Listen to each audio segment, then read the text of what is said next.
Bonjour, je m'appelle Sybille, je travaille pour mon site Voyance et aujourd'hui je vais vous parler de l'oracle de la Terre d'Ankara. Alors c'est un joli boîtier, tout d'abord. Voilà. Il est composé d'un petit fascicule qui est assez sympa et très bien fait. Dedans, alors évidemment, vous avez une petite note de l'auteur. Euh, Vous avez quelques modèles de tirage. Après, comme je dis tout le temps, chacun prend celui qui lui convient le mieux ou joue à sa manière celui qui lui vient le mieux, pas forcément suivre la notice. Ensuite, vous avez la signification assez complète de chacune des cartes présentes dans le boîtier. Voilà. Puis avec le dessin, enfin, il est assez complet, très bien fait. Donc ça, c'est pour le petit fascicule. Donc voilà, nous avons le jeu. Alors, les cartes sont assez grandes, pas trop larges, donc on peut bien les tenir en main. Il y en a exactement 50. Donc voilà, les dessins sont... Alors, moi je le trouve assez simple, mais je le trouve assez joli. Alors l'avantage, comme dans beaucoup de jeux, vous avez quand même la signification. Alors, vous avez la signification et la signification de la carte.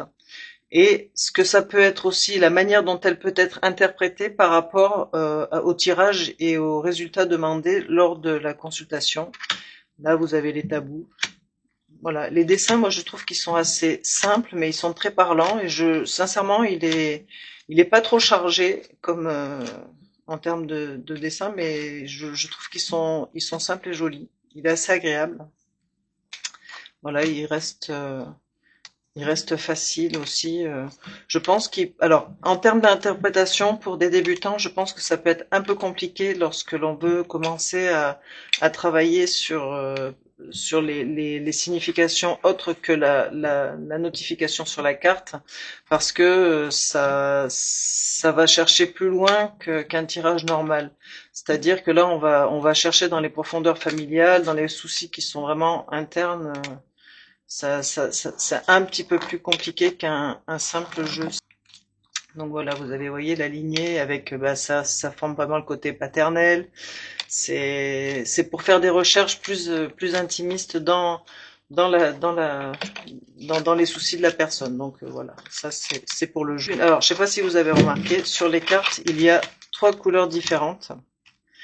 Il y a rouge, rose foncé et orange. Alors, chacune d'entre elles ont une signification que l'on retrouve derrière la carte. Je vais vous montrer ça. Voilà. Derrière la carte, vous avez, vous voyez, conscientiser, dénouer et localiser. Alors, vous n'avez que trois sortes différentes, donc je ne vais pas toutes les faire. Mais, donc, sur ces 3 sortes différentes, voilà, vous avez une signification particulière. Alors, le rouge, c'est la catégorie qui représente la racine du problème. De quel côté la lignée, le blocage a-t-il été créé et sous quelle forme? Alors, cette catégorie est la première que vous utiliserez car elle vous indique où est le blocage au niveau des racines. Voilà.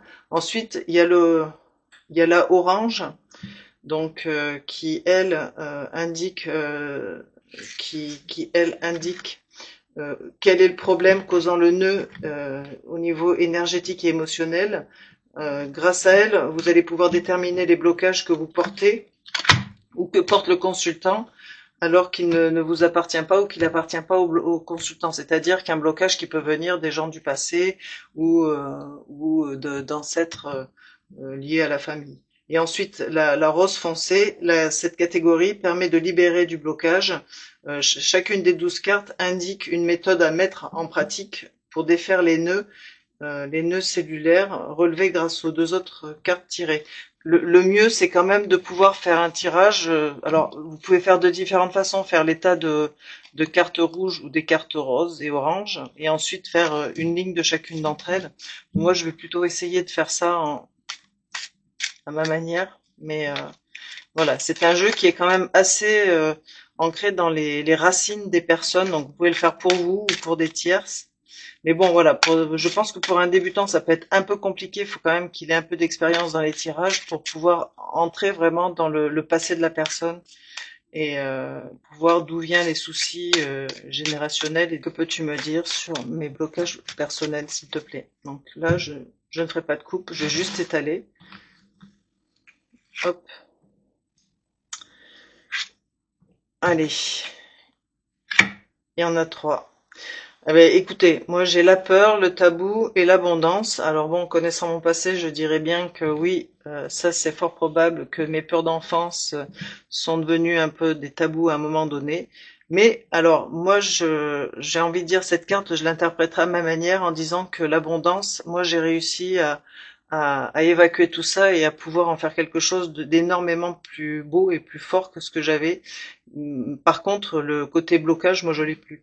Donc, vous voyez, et en l'occurrence, voilà, c'est conscientiser. Moi, j'aurais eu les 3 cartes du fait que j'ai pu conscientiser et j'ai réussi à m'en sortir à ma manière. Donc, vous voyez, je veux dire, on peut faire ce genre de tirage pour autrui et pour soi-même.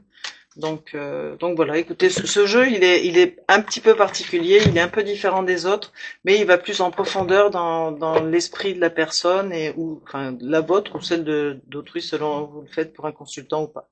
Voilà, bah écoutez, je vous ai présenté l'oracle de la Terre d'Ankara, donc prenez bien soin de vous, je vous dis à bientôt sur mon site voyance.